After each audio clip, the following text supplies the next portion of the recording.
Башына умат келгенде байлыкка көкпөс болсочу. Адамдын канын адамдар аяосуз төкпөс болсочу. Кан жутуп жакын шолоктоп көз жашка чөкпөс болсочу.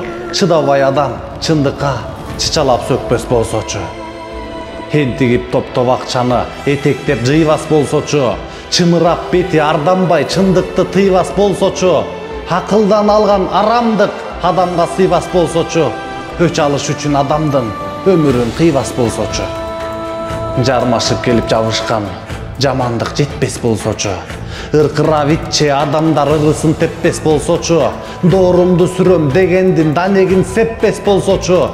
Жакыр кездеги ыйманы жүрөктөн кетпес болсочу. Халкынын канын шимирген коррупция өнбөс болсочу. Бектердин берген кыйноосун байкуштар көрбөс болсочу. Баш ийип берип байласыз, башын ийип варгасыз, чөөлөргө улам таланып, арыстан өлбөс болсочу.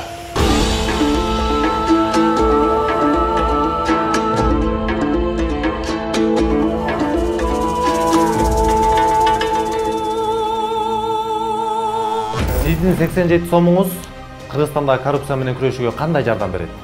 Анткени Айтайт ТС каналынын миссиясы Кыргызстандын элине кызмат кылуу, элдин үнү болуу. Биз силердин көзүңөр менен карап, кулагыңар менен угуп, чилистендердин карасантай схемаларын ачыкка чыгарабыз.